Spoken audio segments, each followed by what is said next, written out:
नमस्कार बॉस, स्वागत है आपका। आप देख रहे हैं उत्तराखंड न्यूज। मैं हूं आपके साथ नेहा दुबे। मुख्यमंत्री पुष्कर सिंह धामी के नेतृत्व में राज्य में भाजपा सरकार का 1 वर्ष का कार्यकाल पूरा हो गया। इस 1 साल में प्रदेश सरकार मुख्यमंत्री धामी की अगुवाई में तमाम चुनावी वायदों को पूर्ण करने में कामयाब रही। तो तत्कालिक परिस्थितियों के लिहाज से भी सरकार महत्वपूर्ण फैसले लेने से पीछे नहीं हटी है। धर्मांतरण पर रोक के लिए कानून समेत नकल विरोधी कानून, प्रदेश की महिलाओं को सरकारी नौकरी में 30% क्षैतिज आरक्षण, इसके अलावा अंत्योदय परिवारों को वर्ष में 3 सिलेंडर निःशुल्क भरवाने की सुविधा, समान नागरिक संहिता और हाल के साथ ही ग्रीष्मकालीन राजधानी गैरसैंण में राज्य आंदोलनकारियों को 10% आरक्षण जैसे अहम फैसलों ने दर्शाया है। साथ ही साथ राज्य सरकार में जनहित सर्वोपरि है।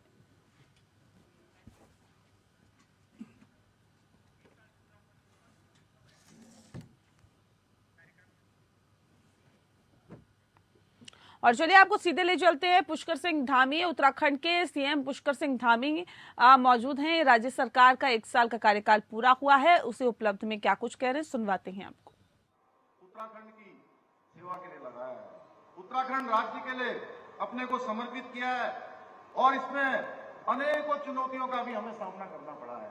अनेकों चुनौतियां आई हैं और उन सभी का समाधान निकाला जाए, उसमें आगे बढ़ा जाए और राज्य को किस तरह विकास की राह में आगे बढ़ाया जाए, लगातार यही प्रयास किया गया है।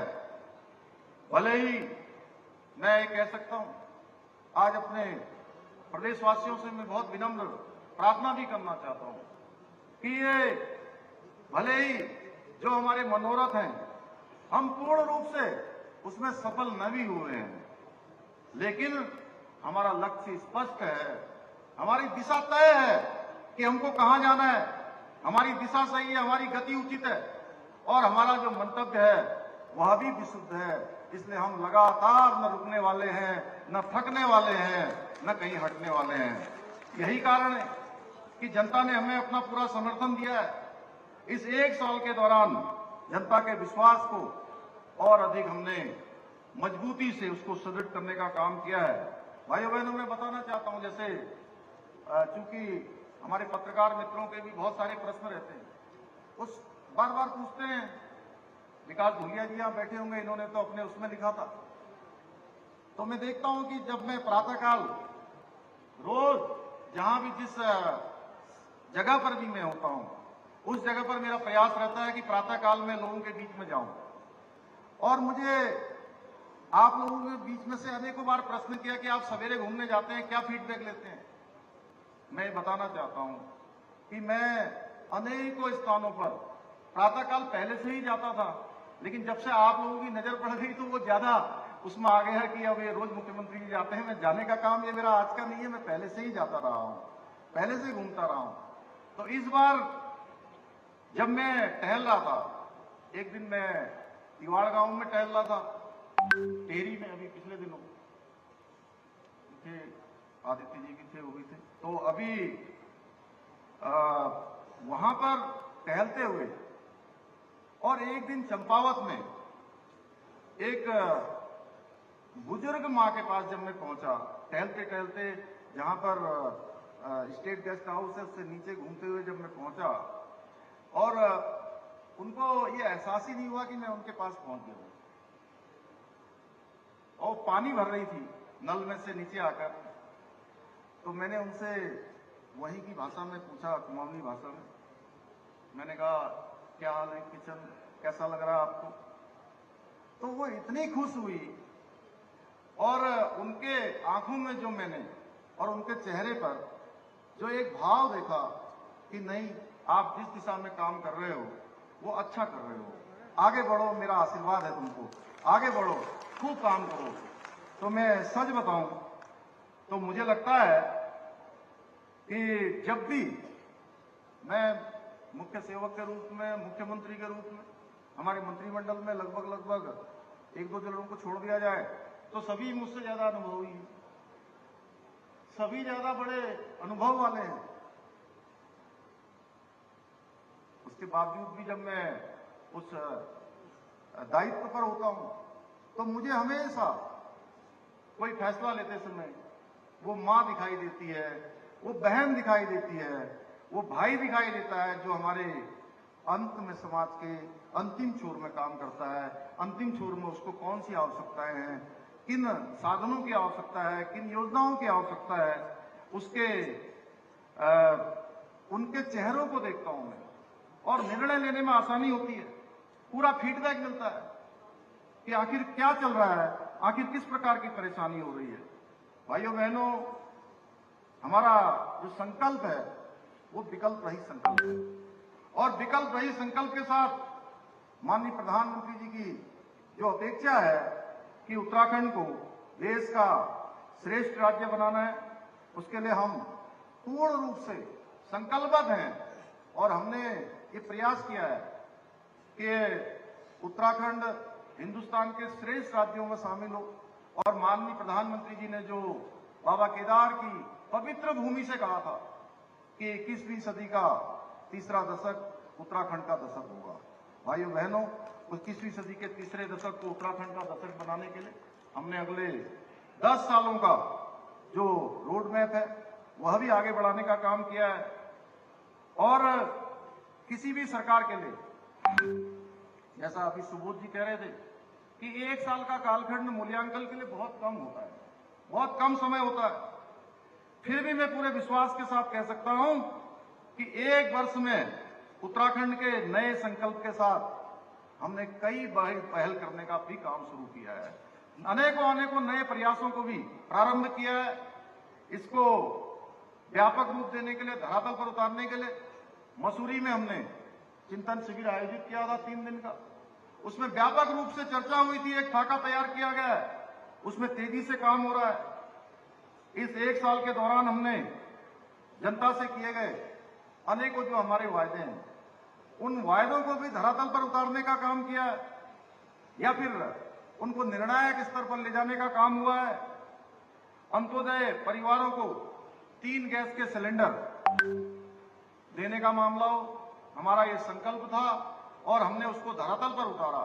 2022-23 में भी हमने उसके लिए धनराशि का प्रावधान किया था और निरंतरता से 3 सिलेंडर 1,76,000 परिवारों तक पहुंचाने का काम किया। और इस वर्ष के लिए भी 23 और 24 के लिए भी हमने अपने सामान्य बजट में वो धनराशि का प्रावधान कर दिया है और गरीब परिवारों को 1,76,000 से जो आगे भी बढ़ जाएंगे उन सभी को हम ये 3 सिलेंडर देने का काम करेंगे। मातृशक्ति को, क्योंकि लंबे समय से मांग थी मातृशक्ति को क्षैतिज आरक्षण मिलना चाहिए। बीच में माननीय न्यायालय में मामला चला गया और माननीय न्यायालय ने उसको रोक दिया था। हम उच्चतम न्यायालय में गए, उच्चतम न्यायालय ने हमारे हक में फैसला किया, लेकिन उसके बावजूद भी हमने तय किया कि हम विधेयक के रूप में इसको लाएंगे। 30% का क्षैतिज आरक्षण यहाँ पर सुनिश्चित हो गया है। इसके साथ साथ समान नागरिक संहिता जो हमारा संकल्प था, उत्तराखंड के आम चुनाव से पहले देवभूमि उत्तराखंड की जनता के सामने हमने ये संकल्प प्रस्तुत किया था कि नई सरकार के गठन होते ही हम उत्तराखंड के अंदर कोई किसी जाति का होगा, किसी धर्म का होगा, किसी पंथ का होगा, किसी समुदाय का होगा, सबके लिए हम उत्तराखंड के अंदर समान नागरिक संहिता यानी कि एक समान कानून को लागू करेंगे। उस पर हम तेजी से काम कर रहे हैं। कमेटी काफी आगे बढ़ गई है, ड्राफ्ट तैयार हो रहा है। ड्राफ्ट के तैयार होते ही उत्तराखंड के अंदर हम इसको लागू करेंगे। इसके अलावा धर्मांतरण जो एक हमारे यहाँ पर एक महापाप की तरह लगातार चल रहा था। आप बहुत सारे ऐसे स्थान हैं जहां पर हमारे कम पढ़े लिखे भाई बहन रहते हैं, अनुसूचित जाति के, जनजाति के लोगों के बीच में जाकर उनको बरगलाने का काम होता है, उनको प्रलोभन देने का काम होता है, डराने धमकाने का काम होता है। इसलिए हमने तय किया देवभूमि के मूल स्वरूप को किसी भी कीमत पर खराब नहीं होने देंगे। यहाँ की धर्म संस्कृति की रक्षा करेंगे और हम कड़ा धर्मांतरण का कानून यहाँ पर लेकर आए हैं। इसके साथ साथ नई शिक्षा नीति को हमने लागू किया है। देश के अंदर हमारा पहला राज्य है जहां हमने नई शिक्षा नीति लागू की है। हमने नई खेल नीति लागू की है। सख्त नकल विरोधी कानून जिसके बारे में आप सब जानते हैं, हिंदुस्तान का सबसे कड़ा कानून बनाने का काम भी हमारी सरकार ने आप सबके आशीर्वाद से किया है। तो धामी सरकार के 1 साल का कार्यकाल पूरा हुआ है। 1 साल के कार्यकाल के पूरा होने के साथ ही धामी ये बता रहे थे कि आखिर किस तरह का अभी तक का रोड मैप रहा है और आगे भी जनता के हित में कैसे काम होगा। वहीं धामी सरकार के कार्यकाल का 1 साल पूरा हो चुका है, जिसको लेकर भाजपा कार्यकर्ता जश्न मना रहे हैं। वहीं कांग्रेस द्वारा भाजपा के बनाए जा रहे इस जश्न पर तीखा कटाक्ष किया है। बता दें आपको कि कांग्रेस की प्रदेश प्रवक्ता गरिमा दसौनी ने कहा है कि सरकार किस बात का जश्न मना रही है ये पता नहीं चल पा रहा है। प्रदेश में कानून व्यवस्था बिगड़ी हुई है, महिला अपराधों में लगातार वृद्धि हो रही है। गरिमा दसौनी ने कहा है कि किसानों का बकाया भुगतान भी अब बकाया नहीं किया गया है। वही जो युवा अपनी जायज मांगों को लेकर आंदोलन कर रही हैं, उन पर पुलिस द्वारा लाठियां बरसाई जा रही है। ऐसे में तमाम मुद्दों को लेकर कांग्रेस सरकार पर हमला करती हुई नजर आ रही है। आपने युवाओं को सड़क पर लाठीचार्ज किया, इस बात का जश्न मना रहे हैं आप? या फिर आपने जिस तरह से अंकिता हत्याकांड में अभी तक वीआईपी के नाम का खुलासा नहीं किया और पहाड़ की बेटी को अभी तक न्याय नहीं मिला, उसकी आत्मा भटक रही है, इस बात का जश्न? या फिर विधानसभा में अपने रिश्तेदारों की बंदर बांट आपने करके बैकडोर से उनकी नियुक्तियां वहां करवा दी, इस बात का जश्न? या फिर जिस तरह से एक के बाद एक आपके भाजपा के पदाधिकारी हर प्रदेश में होने वाले क्राइम में संलिप्त पाए जा रहे हैं, उस बात का जश्न भाजपा मना रही है? कानून व्यवस्था नदारद है, ना के बराबर है, चाहे वो विजय वात्सल्य कांड हो, चाहे वो विपिन रावत कांड हो, चाहे वो अंसल ग्रीन वैली में आपके 6 पार्षदों का सत्ता का नंगा नाच हो, फिर चाहे वो कोई भी ऐसा अपराध, चाहे अंकिता हत्याकांड में आपके पूर्व दायित्वधारी के बेटे का नाम हो। वहीं आप देख रहे हैं कि भर्ती घोटाले जो एक के बाद एक हो रहे हैं प्रदेश के अंदर, जिससे प्रदेश की किरकिरी हो रही है, उसमें आपके संजय धारीवाल, नितिन चौहान, हाकम सिंह जैसे लोगों की संलिप्तता पाई जा रही हो। वहीं कहीं ना कहीं जॉली ग्रांट हवाई अड्डे को आप जो है शंकराचार्य के नाम पर ना करके अटल बिहारी जी के नाम पर करना चाहते हैं, इस बात का जश्न आप मनाना चाहते हैं। आपने प्रदेश में होली में तो सिलेंडर महंगा करके सौगात दी और नवरात्रों में आपने शराब सस्ती कर दी और पानी को महंगा कर दिया, इस बात का आप जश्न मनाना चाहते हैं।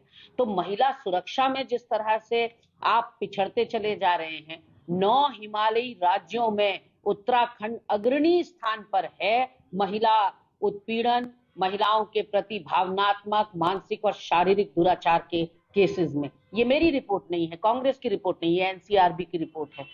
हरिद्वार के रोशनाबाद स्थित जिला कारागार में जेल दिवस के मौके पर आयोजित कार्यक्रम में शिरकत करने पहुंची उत्तराखंड के कैबिनेट मंत्री रेखा आर्या कैदियों के साथ क्रिकेट खेलते हुए नजर आई। बता दें आपको, दरअसल जेल दिवस के मौके पर रोशनाबाद जेल में कई सांस्कृतिक कार्यक्रम रखे गए थे। इस मौके पर जेल कारागार के ही मैदान में एक क्रिकेट मैच भी कैदियों के बीच होना था। क्रिकेट मैच का उद्घाटन कैबिनेट मंत्री रेखा आर्या ने किया। उद्घाटन के मौके पर उन्होंने अपने बल्ले से कई शॉट्स भी लगाए। कैबिनेट मंत्री रेखा आर्या को देखकर कैदियों का उत्साह भी चरम पर रहा। इस मौके पर कैबिनेट मंत्री रेखा आर्या ने कहा कि क्रिकेट का खेल अच्छे स्वास्थ्य को बढ़ावा देता है। जेल में इस प्रकार के आयोजन से कैदी समाज की मुख्य धारा में भी लौटने के लिए तत्पर रहेंगे। और कैबिनेट मंत्री रेखा आर्या ने जिला कारागार में कैदियों द्वारा किए जा रहे कई व्यावसायिक कार्यों का भी निरीक्षण किया। इस मौके पर कई महिला कैदियों ने कैबिनेट मंत्री रेखा आर्या को ज्ञापन सौंपा। महिला कैदियों को उचित कार्रवाई का आश्वासन भी दिया गया। ये निश्चित रूप से बहुत अच्छा लगा और बहुत अच्छा अनुभव रहा। आज हमारे बैरिक 3, 4, 5, 6 के अलग अलग 2 टीमें यहाँ पर बनाएंगी और दोनों टीमें जो है आज क्रिकेट खेल रही हैं, उस प्रतियोगिता में प्रतिभाग कर रही हैं और मुझे भी एक उसकी शुरुआत करने का मौका मिला। निश्चित रूप से बहुत सुखद अनुभव है और खेल तो निश्चित रूप से हिस्सा होना चाहिए, उसमें कोई बहुत पैसा खर्च भी नहीं होता। वो अपने आप में शारीरिक बलता के लिए भी ज़रूरी है और स्वस्थ रहने के लिए भी ज़रूरी है। मैडम, नवरात्र चल रहे हैं और आज पहला नवरात्र है, आपसे महिला कैदियों ने कुछ मुलाकात की, अपनी समस्या बताई, तो क्या है? देखिए, महिला कैदियों ने अपनी बातें जो यहाँ पर रखी है, वैसे तो जो यहाँ के अधीक्षक हैं उन्होंने सारा विषय रख दिया था। थोड़ा सा एक सामाजिक कार्य करती है, उन्होंने कहा कि जल्दी से जल्दी उनकी हियरिंग जो है वो होया करे। निश्चित रूप से वो सब हमारे हाथ में नहीं, लेकिन कोर्ट से हम लोग रिक्वेस्ट कर सकते। जी, आपको बता दें कि रेखा आर्या को सुन रहे थे आप, क्योंकि हरिद्वार के रोशनाबाद स्थित जिला कारागार में जेल दिवस के मौके पर आयोजित कार्यक्रम में उन्होंने शिरकत की। आलोक सेमवाल इस पूरी खबर पर ज्यादा जानकारी के साथ हमारे संवाददाता फोन लाइन पर जुड़ गए हैं। आलोक, जानना चाहेंगे मौका जेल दिवस का था और साथ ही साथ इस कार्यक्रम का क्या उद्देश्य था, रेखा आर्या को कैसा लगा यहाँ पर आकर, और अपने बीच कैबिनेट मंत्री को पाकर कैदियों का क्या कुछ कहना था? देखिए, अगर हम बात करते हैं पंजाब का जो रोशनाबाद कारागार है, वहाँ पर जेल दिवस के अवसर पर कई सांस्कृतिक कार्यक्रम जो है उनका आयोजन किया गया था। इसी मौके पर खेल का आयोजन भी वहाँ पर किया गया था और क्रिकेट जो है मंत्री रेखा आर्या जो है वो खेलती हुई नजर आई थी। इस दौरान कई शॉट्स उनके द्वारा भी लगाए गए और कैदियों के साथ मिलकर उनके साथ क्रिकेट खेला गया।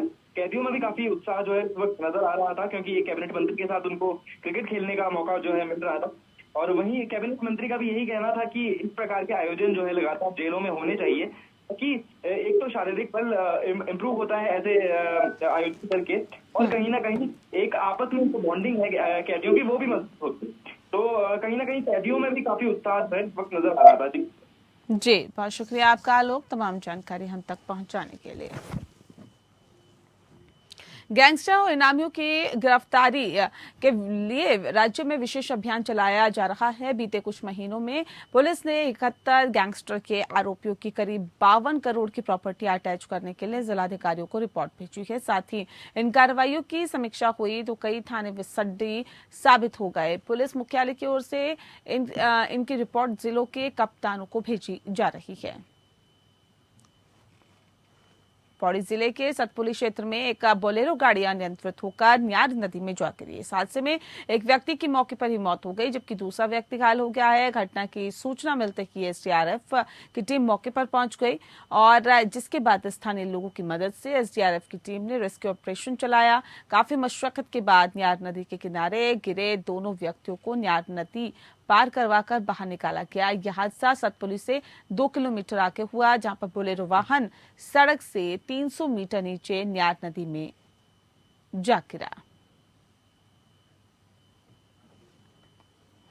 रामनगर कोतवाली पुलिस ने लूट के मामले में 4 आरोपियों को गिरफ्तार किया है। बुधवार को रामनगर में मुख्य बाजार से गुजर रहे एक व्यक्ति का बैग छीनकर लुटेरे फरार हो गए थे। बैग में एटीएम कार्ड के अलावा अन्य कागजात भी मौजूद थे। बता दें आपको कि घटना की जानकारी मिलने पर पुलिस ने आरोपियों के खिलाफ मुकदमा दर्ज कर उनकी तलाश शुरू कर दी है। कोतवाल के एसएसआई अनीस अहमद के नेतृत्व में गठित पुलिस टीम ने 4 आरोपियों को गिरफ्तार कर उनके कब्जे से लूटा हुआ बैग और बैग में रखी गई सामग्री के अलावा एटीएम से निकाली गई 5,000 रुपए की धनराशि भी बरामद कर ली है। आरोपियों के खिलाफ संबंधित धाराओं के तहत मुकदमा दर्ज कर उन्हें कोर्ट में पेश करने की कार्रवाई की जा रही है। और चलिए इसी के साथ फिलहाल इस बुलेटिन में इतना ही। नमस्कार।